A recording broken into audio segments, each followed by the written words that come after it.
Christopher Priest and George Gianti continue their American Zealot story as John Walker is reunited with his sister, causing him to come face to face with what really happened in his past as the search for the missing SHIELD tech in a small town begins.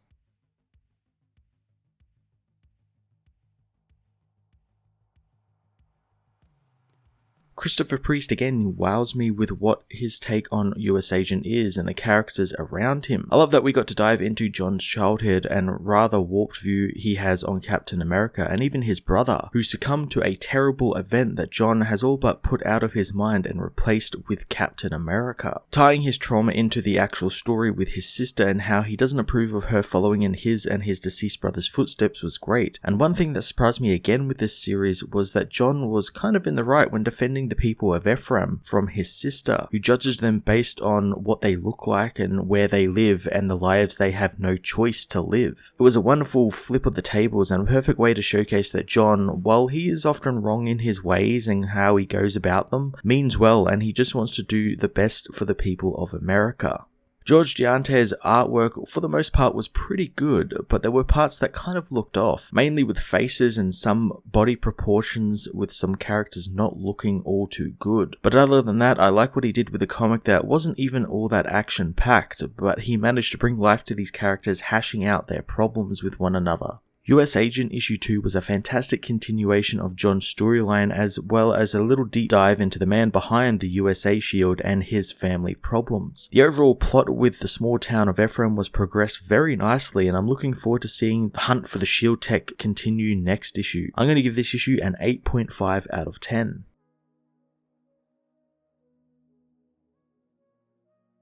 US Agent Issue 2 finds more former Brambline Cross mining employees interviewed about when the mine closed and Virago moved in, so they blew up the power plant they built in their town. The people don't deny it and the captain showing up helped them, but then the other one came. 4 days prior at Harvard, April Manning gives a talk to the business students about term asset-backed security loan facilities. Soon after finishing his speech, he leaves the school in his limo, but then soon stops to get into a taxi, asking his partner on a report. The driver tells him about Ephraim in West Virginia as Manning injects himself with a glowing serum, causing his muscles to grow considerably, as he says Val Cooper is working the mirrors on this one, wanting the others to be alerted. At the federal courthouse in Omaha, Val Cooper storms into the two agents playing video games, calling them jackasses for activating John Walker for the Ephraim op. The man realizes who exactly Val is, knowing that she's not with the agency and he doesn't work for her. Val tells him to start packing his things since Walker was fired months ago and he's no longer US Agent and the men are idiots for activating him, since now she's got to call in a dozen favors to mop up the spill. 18 years ago in Georgia, a house catches fire, the smoke and flames trapping the young John Walker and his sister Kate inside. John remembers his sister left him for her doll, escaping the house fire as John knows the earliest childhood memory he has was the people who loved him leaving him behind to die. Luckily, Captain America smashes through the house, grabbing John and saving him. The boy closes his eyes as Captain America takes him out of the house, but it wasn't Captain America who saved him. It was Mike, his older brother, who pulls the boy from the burning house. In the present, John talks with his younger sister, wondering what SHIELD is doing hiring 14-year-old kids. Kate says that she's actually 23 and that there is no SHIELD anymore. John asks them what is she doing, thinking that she's just some high school intern with the group of grunts she works with, safe away from the violence thanks to Val Cooper. Kate reminds him that Val created him to replace the real Captain America. Kate takes John's wrench away from him as he comments on the hair color she's now rocking. He asks why she shot him down, but Kate says that no one said he was coming in and the guys she's with were itching to shoot something after years of nothing. John isn't happy they ruined his shield since those things are expensive, but Kate, who continues to work on his jet, doesn't care. Talk turns to Kate getting married, but Kate says that she only got a new name once going into witness protection and another one once she signed up for her line of wet work. John wants to give Val a piece of his mind, but his sister asks which piece, correcting her brother, who's been calling her Katie this entire time, saying that she goes by Kate. He asks what this is about, but she becomes frustrated, leaving as John asks what happened to Maury. Elsewhere in the town, Maury awakens on the porch of a resident of the town, who chases off the kids who have come to spy on the foreigner, taking the gun the kids had. Maury wonders if they were the junior NRA or something, as the woman says that they don't hide firearms in these parts, and on the other hand, they aren't stupid enough to leave them loaded. pointed, showing Maury that the gun wasn't even loaded. Maury isn't too impressed the kids were still playing with a real gun, loaded or not. The woman says that she found Maury passed out on the road as he asks for the toilets, being pointed to an outhouse, something he's not all too pleased with. John meanwhile meets Kate's team as he begins piecing things together, knowing the government leased the mining rights to distract from what they've actually got there, a giant hole in the ground, only the mining company goes bankrupt, and to keep whatever is in there a secret, they erect a fake Virago distribution center, with the only problem now being the people of Ephraim. Kate calls them Hicks, but John says they aren't, but his sister says they blew up their power plant, which was fake. John wants to know what was under the plant, knowing it's powered by InnoCube fuel cells, one of which is now missing. Kate, however, says the cells were installed in the power plant, which leaves him with two problems. Without the fuel cell, this facility is running on its batteries, which aren't efficient enough to maintain containment field around the asset. And then there's the fact that the damaged fuel cell is highly toxic and is leaking into the environment, killing the locals. Kate says her crew were about to go door knocking for the fuel cell when John showed up and blew her cover. John tells Kate that Mike, their brother, is dead and his chopper was shot down in combat and he's gone, and Kate doesn't need to follow him or John in this dangerous business. Kate again becomes frustrated, thinking in the years since Witsec and since their parents were murdered, it would have been nice to see him once in a while. John knows that Val was behind him not being able to see his sister, and Kate wonders what his obsession with this woman is, asking if the two had a romantic thing between one another. John gives up, taking off on his bike, saying he'll return it later, but they'll have a long talk about career aspirations once he's back. 3 hours later, John's bike breaks down, but a man arrives in a pickup, offering to give him a ride, unless he's waiting for a specific color of rescue. John apologizes, but the man says it's okay since they are rednecks and they are too broke to be prejudiced. John easily lifts his bike onto the back of the truck, making the man realize that he's the captain. Back in town, Maury tries some of the woman's moonshine, taking a liking to it as he hears some cheers outside, finding John has returned to the town. The people all praise him, thinking that he's actually Steve Rogers' Captain America, wanting him to kiss babies and fix everything. John tries to tell them that he's not who they think he is as Maury arrives, asking exactly what John is doing. John tells the driver to stop the truck since he's got something he needs to ask the people. Later, John tells Kate and her team that the people of Ephraim don't have the fuel cell since he asked them. Kate thinks that they are just lying, but he knows they wouldn't lie to Captain America, making Kate realize that he let them believe he was Steve Rogers. Kate still isn't convinced that these people didn't take the cell, prompting John to ask why she hates these people so much. Kate says that they are liars and bigots and reject science and reason for guns and religion. John doesn't care since they bake one hell of a peach cobbler, as he says he loves this country more than his government and believes in God and Jesus, therefore these people are him. Kate says that he's not and she can prove it, saying, "And the night of the fire, Mike saved him, not Captain America, and it's time he faced the truth of what happened to their brother." Kate goes on to say that Mike wasn't killed in any chopper crash or anything. He committed suicide on the base because he wasn't well and Johnny has to stop following the ghost. John tries to attack his sister for what she says, but the men stop him as she tells him she wishes she could stop this, but he's got code word clearance and he's got to stop blaming himself for that fire, reminding John of the spy game they used to play. John easily throws the soldiers off of him, taking her access card and telling his sister that he won't forget again. Blasting off on his ship, the men think it's about time he left as they are all killed by a bunch of invisible assassins. A voice says that he has come to lead Kate to the other shore into eternal darkness, and the man, the new US agent, kisses Kate, who says the man is late.